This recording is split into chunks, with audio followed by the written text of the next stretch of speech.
legitimately strange things we should be directing our time, tweets, and energy toward. Weird things we've come to culturally accept as normal, like expecting women to wear uncomfortable shoes that make them taller, but not so tall as to scare straight men, how we shave some body hair while conditioning others, and the fact that we light a cake on fire and sing to it to celebrate being alive.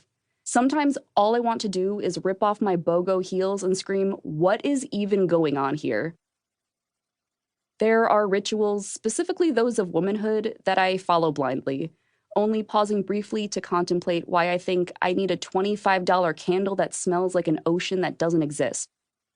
Going on a Target run makes me feel seen on a spiritual level, and I have more than once eaten Halo Top ice cream and called it self-care. I am not above admittedly absurd, ritualistic ways of living. I am deeply in the trenches of them, holding my breath and trying to make eye contact with someone else down here who shares my discomfort with the whole situation.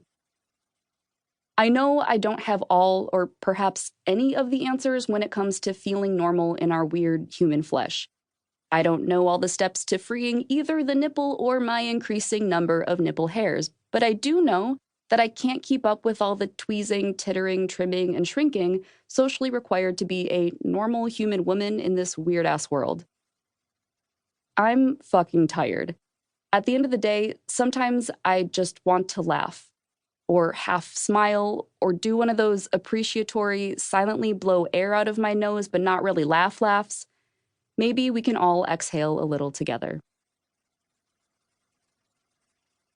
Part 1. On being #human TM. These are stories about our outward-facing selves, the face we put on when we leave the house, the assumptions people make when they see that face. As much as I'd like to mask the ways in which I feel strange or uncomfortable or out of place, the world is going to see me however they see me. These are stories about people's assumptions about me because I'm half Asian, half white, from the Midwest, female, racially ambiguous, violently beautiful, aggressively charismatic, humble.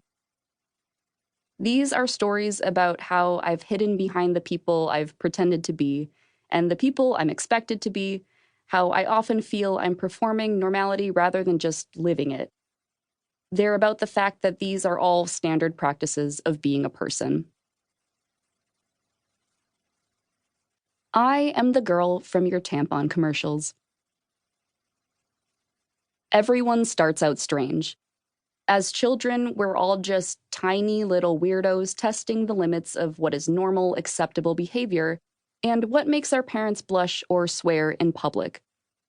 But I wasn't a strange child, you say, actively blocking out memories where you shoved bundled up socks down your pants or played a made-up game called Dead Girl, where the whole premise was that you were a girl who was dead. I promise you, all children are fucking weird. When I was little, but not little enough for it to be cute, 9 or 10-ish, I used to play a game called Orphans with my sister and cousins who are all 5 to 7 years younger than me. The game went like this. We were orphans trying to escape an orphanage. That's it, that's the whole game. I think I saw Annie once and let it become my entire personality for most of elementary school. When playing the classic game Orphans, you start by making up orphan names and identities. I, the oldest and therefore bossiest/bitchiest of the group, took to writing down each of our names and personas in a notebook. This was the majority of the game. My sister, whose non-orphan name is Anna, would be a Jessica or a Stephanie or a Cassandra. My cousins would be a Stephanie or a Cassandra or a Jessica, depending on who Anna didn't want to be. I would almost always be Molly, a brunette with freckles. I could have been Esther, a fairy trapped in a human girl's body, or Indigo, an alien with 3-foot eyelashes, or even Deborah, a bucket with arms and legs. But my dream orphan girl was Molly, a brunette with freckles.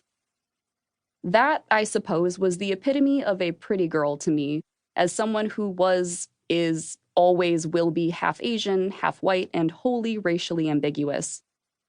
Though I was still too young then to be fully actualized about my race, I knew girls, even orphaned ones, were most important when pretty. My hair is